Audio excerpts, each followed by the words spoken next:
Welcome into Saints Postgame Live. I'm Erin Summers alongside Scott Shanle. John DeShazier will join us momentarily from Houston. Unfortunately, it was a 20-13 loss for the Saints in Texas.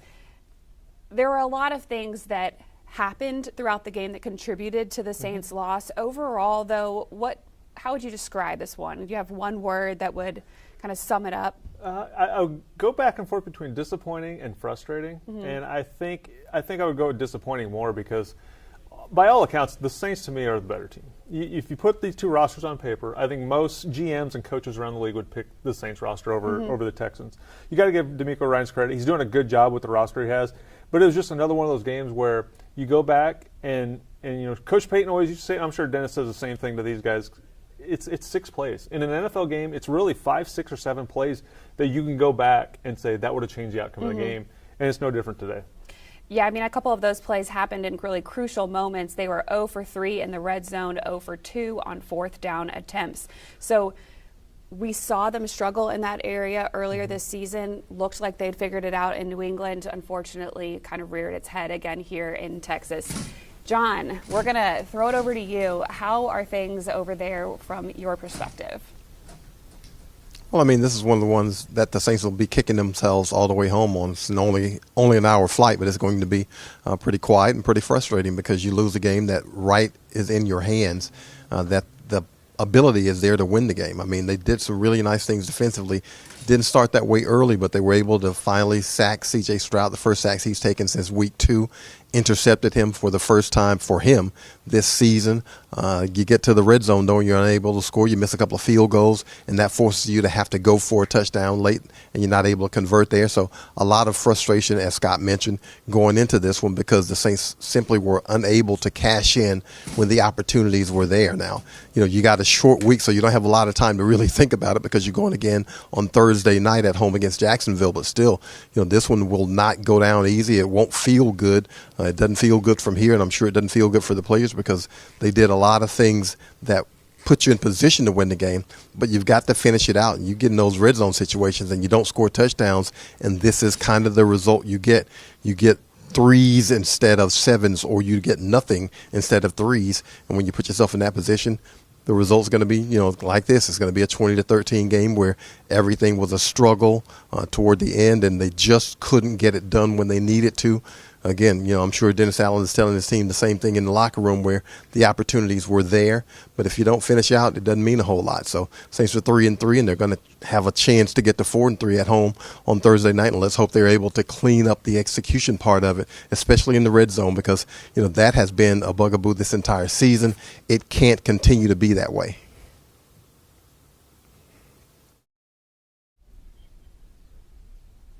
Definitely agree about the execution. If you look at the penalties, for one, the Saints had 7 penalties for 83 yards, but they were crucial moments when those penalties happened. They actually allowed the Texans to get multiple first downs by penalty. So you're allowing them to move the ball forward in a moment where they might not have, and you had kind of shut the play down.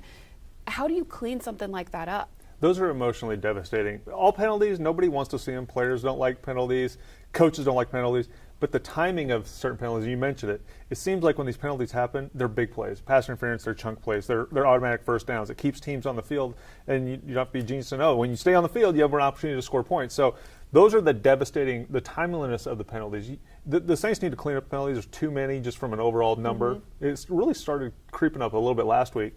They had been good in that department, but these penalties that are breaking your back with roughing the passer. And listen, all of us don't know what roughing the passer is anymore in the NFL. It goes from a routine tackle to breathing on a quarterback sometimes, but that's the way the game is officiated. You have to know it. But some of these penalties are just, it's like we said, timeliness of the play. Sure. And then there was one late. Paulson Adebo got the defensive pass interference call. It was for sure. But at least that drive ended in a punt for the Texans. It didn't cost them. However, some did earlier in the game. I want to go back to the beginning of this one. The Saints hold the Texans on their first drive. The Saints unable, though, themselves to get any points because of the missed field goal. They didn't get very close, though. They really didn't set Groupie up for what may have been a good shot. It was 40 First one was about 50 yards. 52. Yeah. The first one was a 52-yard field goal that Groupie missed. What's been the issue with the Saints to get going? Because it seems like the offense just wasn't finding its rhythm.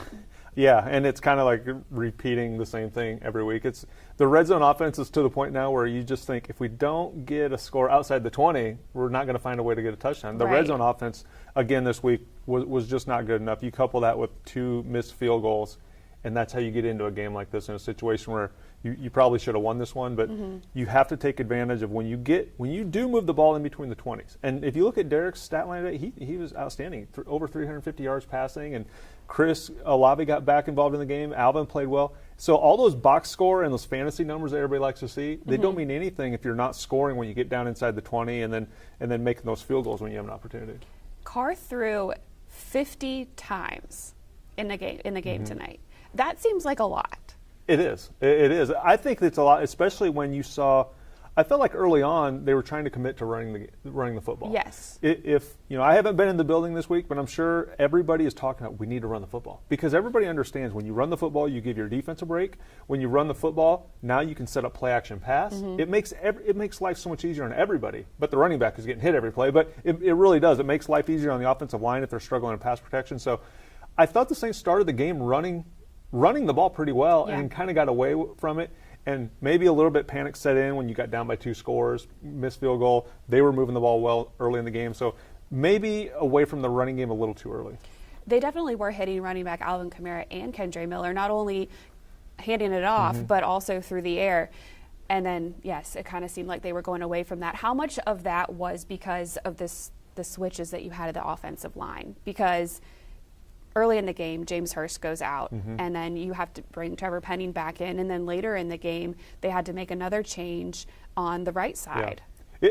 Offensive line changes and not having that symmetry and that chemistry, it's really hard. And so when you're an offensive play caller, it is easy to sit there and run the ball and hand it off when you have all 5 guys who have played a lot of football together. And they know exactly what they're doing. They know what run stunts to cover up for. But it sounds crazy, but sometimes it almost is easier to throw the ball when you're making those shuffles at the offensive line I was going to ask you if it has more of an impact on the pass or the run game. I think offensively, you can't go in 5- and 7-step drop and take forever and throw bombs because you have to really trust those guys to pass block. I think what you do when you have a lot of changes of the offensive line, and I think that's why Derek's numbers were getting inflated, is because you get rid of the ball quick. 3-step drop, boom, throw it really quick. Yeah. 1 receiver routes, and that's kind of the offense we went to once the offensive line started to get shuffled. Early in the game, there was a positive when linebacker Zach Bond had his first interception. Unfortunately, as he was trying to advance the ball, he fumbled. The ball goes back to the Texans. How difficult of a scenario is that to kind of be like reset and get back on the field for? Well, I'm sure it's never going to be easy for Zach. He'll relive that play and think, man, if I just didn't fumble. As a player, anytime you lose a game, you always think, if I would have just done this. And I'm sure Zach would do the same thing. I know if I was in that situation, would be lucky enough as a linebacker to get an interception and you turn it over, you're thinking, what if we would have scored on that drive? And that's just the nature of what you do as a player. But it was so early in the game, I don't think it would have had a determining outcome on the game. But it definitely would have put you in position to score some points. And we saw today at the end of the game, points were at a premium. But it was a nice play by Zach at the time. Just need to finish it. Yeah, unfortunately, that drive did end up in a touchdown for the Texans, got them on the board first in this one. They ended up leading the entire game. Again, when you're behind, usually you have to kind of put the run game to the side, so that might have played into it at times. The communication did not seem like it was the best. And I don't know if it was because the offensive line was changing, had changes, or there was, Carr was getting sped up. But there did seem like there were some frustrations that were building from Carr and the receivers. Yeah, I think it's really been the case with the offense all year. Is you're sitting here, 5th, 6th game of the season, and you're saying, what do we do well? What is our identity? And I don't know if this team knows yet, because even last week in a shutout, 34-0, nice win on the road, there was nothing you could point to offensively and say, yes, finally got that figured out. That's what we do well. Because the defense played well, Tyron had an interception, and the Pacers offense just couldn't get going. But I don't think there's been a game where you sit there and you say, this is who we are. We're a run, first play action pass team, or we're a drop back and 4 wide receivers, and we're going to nickel and dime you down the field. The identity is probably a better word to say. Is I don't think the identity of what this offense does well has been determined yet, and it will eventually. I think there's too good of players on this team. There's too good of coaches for that not to happen. But it's like right now, it's like a grab bag of trying to figure out what you do well. Head coach Dennis Allen said coming into this game that they're still trying to figure out their offense. Even though they did get that win, as you mentioned, in New England, a lot of it did come because of the defense. They were the ones that scored first with the pick 6 from Tyrann Mathieu. Offensively, it looks like it needs to be to establish the run game and then open up your pass game where you can have some of those deep bombs to Chris Olave, Rashid Shaheed that we saw at times. Mix in Michael Thomas in the intermediary. It sounds simple, but how do you execute? I think that's the key. Is you say this is what we should be doing. We have great young superstar in Chris Olave. You have Shaheed's speed. You have Michael Thomas, a great veteran player who can make all the plays underneath. You have Alvin Kamara, who's one of the best running backs in the league. It sounds really easy, but I'm sure this team, they had a game plan going into this game. You could see early on they were trying to run the ball, and then like you said, offensive line issues, right? Hurst gets hurt. Penning has to come in. We know they shuffled them this week in practice. Later in the game, you had injuries on the right side. Cesar Ruiz had to go from right guard to right tackle, which we've never seen him do that. So it's a testament to his versatility. In the NFL, people forget it's a numbers league. You get 53 roster spots. So you don't get to keep a whole lot of offensive linemen. As an offensive lineman, young guys, if you want to play in the league, you have to be versatile. And so I think the Saints showed that today, but it's one of those things where you have a game plan going in, like this is what we're going to do. We're going to finally do that this week, and then somebody gets hurt, and you kind of have to scrap those game plans. Well, we are still waiting on head coach Dennis Allen to speak to the media after this game. And needless to say, I'm sure he took some extra time talking to the team after this, cooling down. Yeah. I'm sure it's got to be frustrating because, as you mentioned, you see all the talent that you have on the field, and for whatever reason, it's just not showing up. Yeah, you go in a hurry in this league from we have plenty of time to figure it out to it's kind of time to really have a serious talk, and maybe that's what's going on because it really is kind of a turning point. You're 3-3, in my opinion, and a lot of people's opinion. People in the locker room probably feel like they should be 5-1. You're a missed kick away at Green Bay, and today you make a couple kicks, and not, Groupie's kicking the winning kick at the end for 9 points. Right. Well, it sounds like Dennis Allen is at the podium. Sorry to cut you off, but we'll head there now. Way too many missed opportunities in this game. We had plenty of chances. Red zone continues to jump up and bite us. We missed a couple field goals today, which is uncharacteristic. Defensively, I thought we played poorly in the first half. They were better than we were in the first half of the game. That's for certain. Gave up too many explosive plays. We intercepted the ball and turned it right back over to them. We're going to have the ball on the 41-yard line. So, just way too many mistakes and way too many, missed opportunities. We have to, I told the team in there, like, we've got to do a better job of, executing our jobs. And, if we're not executing our jobs, then we need to find somebody else that can execute those jobs. Doesn't matter who you are. So. Dennis, was there a lot of miscommunication on offense today? Like after the plays, a lot of chatter. Yeah, there were some things at the line of scrimmage that we missed. More from a route concept than from a protection standpoint. So. And Andres was active today, but was he obviously? Yeah, look, he was dealing with the groin, so he was going to be the emergency 8th offensive lineman in the game. Like the last one. Correct. Why do you think the offense still at this stage is having things like Yeah, that? look, I wish I had the answer to that, because if I had the answer, we'd have it fixed. So, we just got to continue to keep looking at it, continue to keep working at it. It's an area that has to get better. It was good last week. It wasn't good this week. And, at the end of the day, that ends up costing you games. I felt like we were able to move the ball. I thought we moved the ball efficiently. I still feel like, in that we're moving the ball, and then all of a sudden we'll have some negative plays. I think we had a couple of holding calls down there in the red area, which got us into, first and long or second and long situations, and it's hard to overcome that. So I think penalties down there were a big deal. The first drive we end up, getting a negative play. As we get into kind of scoring position, or at least close to scoring position, we get a negative play, which puts us in 2nd and 14. We end up trying a long field goal there. So, there's certainly a lot of things that we have to clean up. How big of a swing was the interception? Look, I think that's a big momentum change in the game. Again, we're going to take over possession around the 41-yard line, something like that. In their territory, and instead we give them the ball right back. And they're able to kind of go down and capitalize on it. And so I thought that was a big play in the game.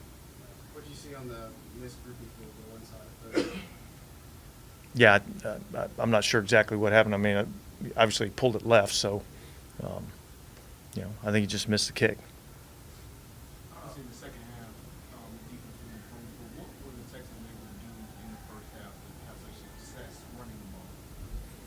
Yeah, I don't think we did a good enough job of getting off blocks. I think they played extremely hard. I think their backs ran extremely hard. I think they did a good job of blocking. I don't think we executed like we're capable of executing. They were better than us in the first half from an offensive standpoint, against our defense. So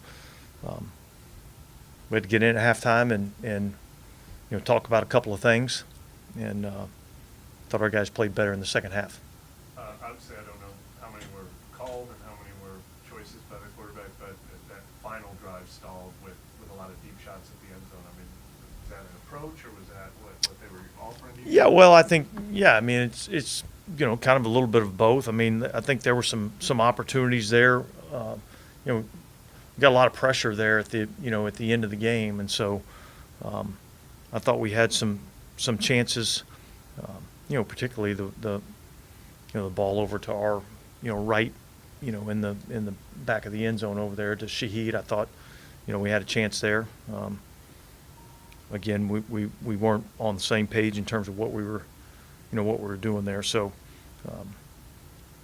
that part of the passing game has to be better in terms of look, every team in the league goes in and they have certain things that, okay, hey, look, if we're getting this, we want to get to this.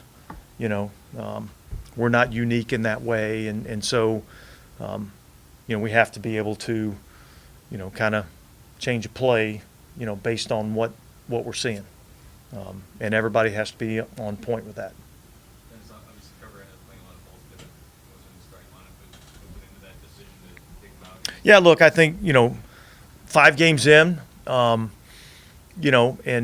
I saw some improvements from the player, and yet, I wanted him to be able to kind of, sit back and see the game from a different perspective, and kind of grow that way. And then obviously, with James going down, he had to go in there and play, and I thought he kind of got off to a little bit of a rough start, but then I thought he kind of settled in a little bit more. So, again, we'll evaluate the tape and see how that ended up playing out, but. I think we just wanted to, give him a chance to kind of step back a little bit and kind of see the game from a different perspective. How did he handle that? How did he handle? Look, I thought he handled it well. I thought he had a good week of practice, and he knows that he's got to continue to work to get better, which he's going to do. So I thought he handled it well, and we'll see where we're at next week. Heard you say a couple times that you wanted him to get the snaps. That was important for him to visit. Yeah. Well, and look, and there's still part of that to it, I look at him as still a rookie player. And there's some ups and downs that go along with that. There's different ways to learn. There's trial by fire. And then there's giving a guy an opportunity to kind of step back and take a breath and, again, like I said, evaluate and see the game from a different perspective. So that's what went into the decision.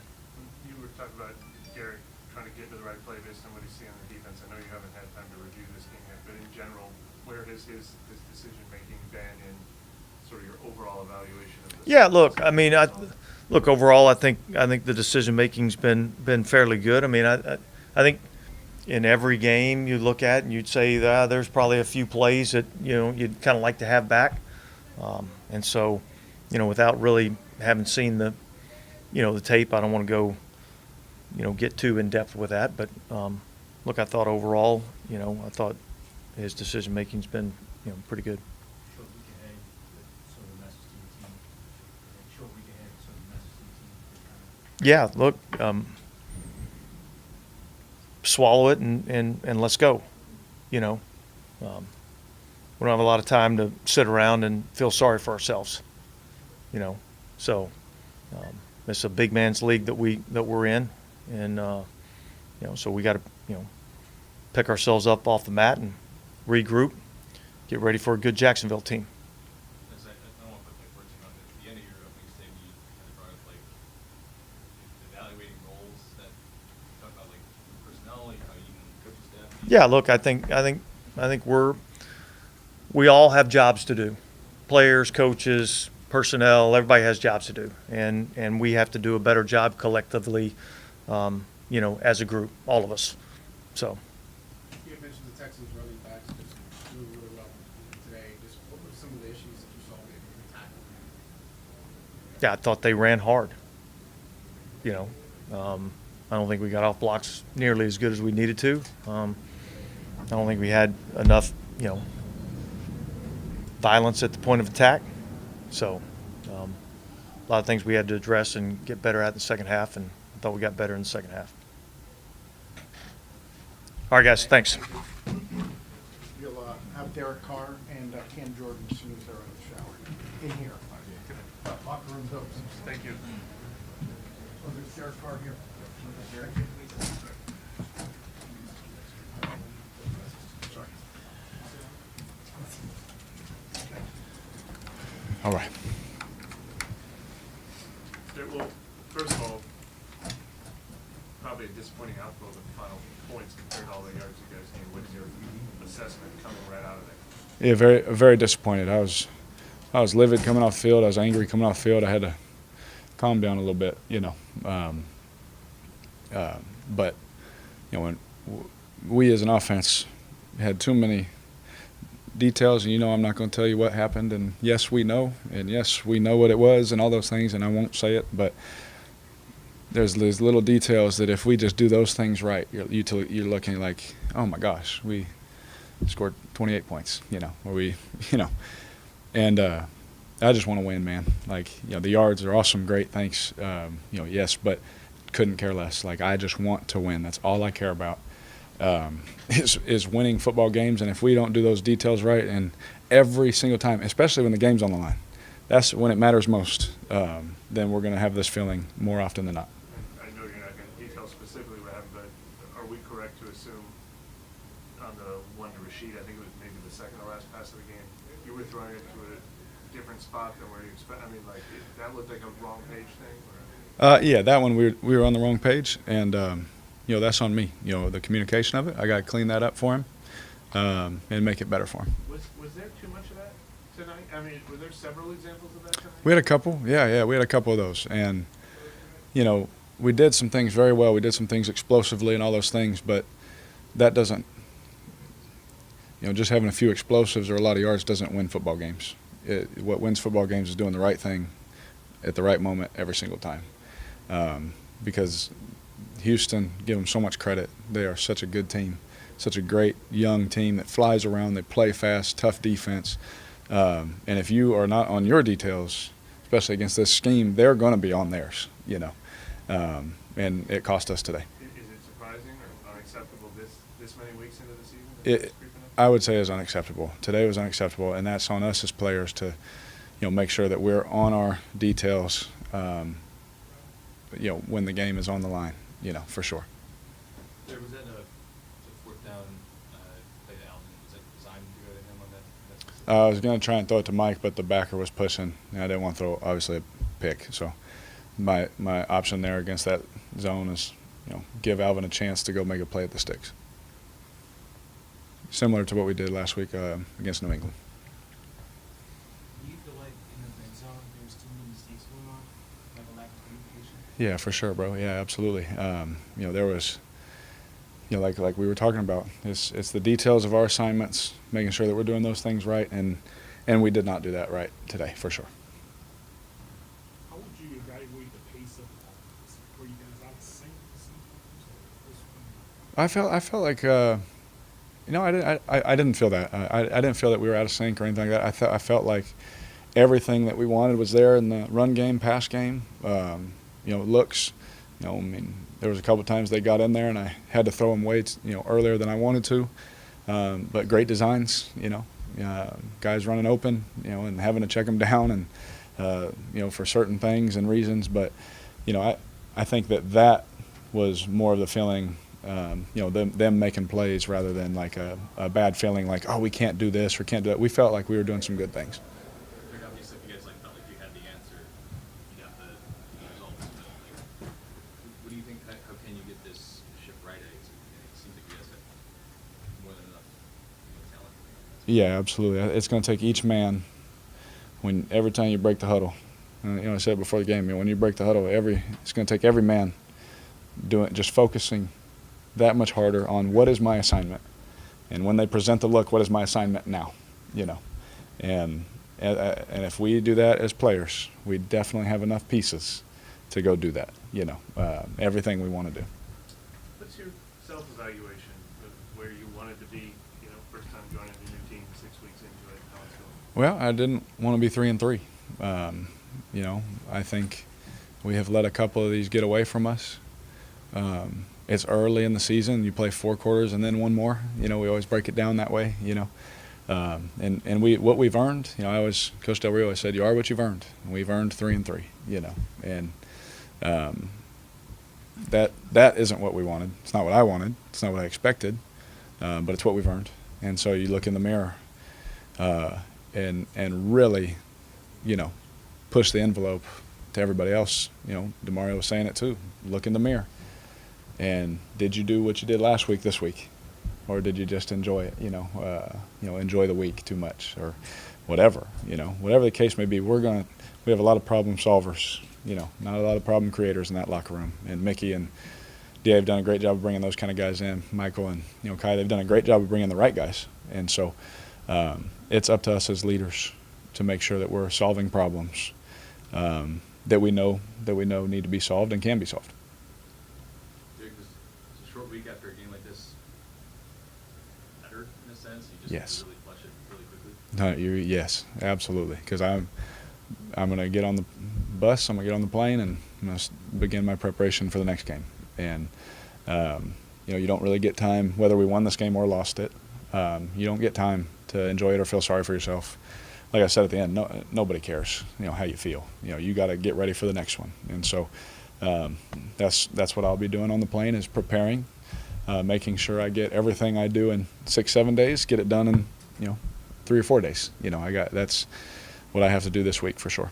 Have you reached throwing without thinking stage with the shoulder? Is it? Today was the best I felt since it happened, for sure. Yeah. Thank you, Derek. Thank you. Good. Thank y'all.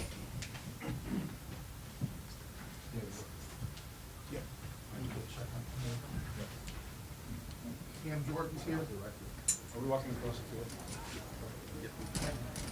Thank you, Terry.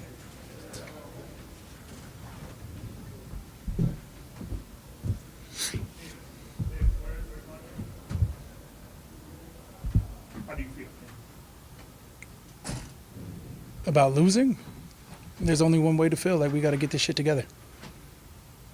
What aspects do you feel as far as the defense they need to? Second half was a good half. First half, we gave them back momentum. You can't let a team that you feel like you're imposing your will upon, you can't let them get will back. Gave them confidence, and you saw confidence then put 17 points on in that first half, another 3 points in the second half, gave them 20 points altogether, which was more points than we put up on the board. At the end of the day, self-inflicted wounds, penalties, extended drives. We got to be able to eliminate those. I've said it weeks before. So how do I feel? It sucks to lose. It's frustrating to lose when we have the talent to affect the quarterback. We knew he had, up to this point, the fastest release of the quarterback, so it was going to be frustrating to pass rush after him. But we collapsed the pocket, got him to escape, and you saw the throws that we wanted to get out of him. At the end of the day, we didn't do enough to get a win. Nothing. It was all us. Again, you get an interception early in the game. First drive, second drive of the game. Give it right back. It's not fortuitous for our defense. You feel like, we had another penalty that extended their drive. There was a lot of, again, self-inflicting wounds. We have to focus on us and how to get better rapidly. We've got a game in 96 hours or whatever that is. Did you have a message for your teammates? Or? We've already talked about it, yeah, in locker room. Going into halftime, it was a challenge to, we looked up and it was 90 yards on the ground. That's a direct reflection of the D-line, interior, exterior, all of us put together. So it was a challenge to step the hell up. And you saw the energy in the second half. So if you want to tell two tales of two tapes, is first half didn't have the energy that we needed because we gave up some momentum back early in the game, and that second half we're back to our defense. But that being said, back to our standards of defense should be what our standards should be from start of the game to the end. Was it team leadership have to do to get this thing on course? Again, as a defense, you can only look at how we played in the second. Like if we came out with that same energy in the first half, if we came off that interception, whether it be a pick six would have been great, but just give another chance to our team. You look at everything, even beyond the two missed kicks. You feel like if you were 19-20 going into the last drive, it's a quick chip for a 22-20 situation. You can't get that back. Interception early in the game against a quarterback who really hadn't thrown any interceptions. You need those. I think there was tackles that hit our edge that you can't give those blatant runs up, especially against our edge. I think with our edges we've been quite stout, and that's not like us. So we have to play our type of ball. If we do that for 4 quarters, then we'll talk about it. But right now I'm just looking forward to breaking down this film, getting better. Is this team's confidence still intact after 3 years? It better be. Again, if we eliminate our mistakes, it's not like the team came out and beat us today. We beat ourselves. Gave the ball back. Defense did an okay job that first half, better job in the second half. We eliminate our mistakes. We stay tuned to what we know how to play our brand of football. If we execute our plays on a high level each and every play, each and every series, the game will go our way more times than not. Anything else for Cam? Cool. Thank you, Cam.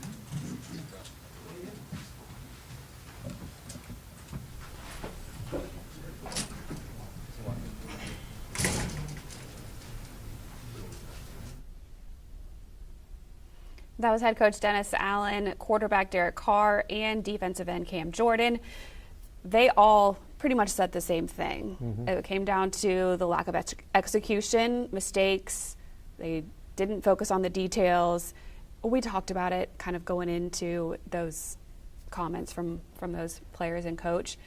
But now you have a game coming up on Thursday. Mm-hmm. And you heard Derek Carr say, I'm just going to start focusing on the next game. But then you hear Cam Jordan say, I can't wait to break down this film.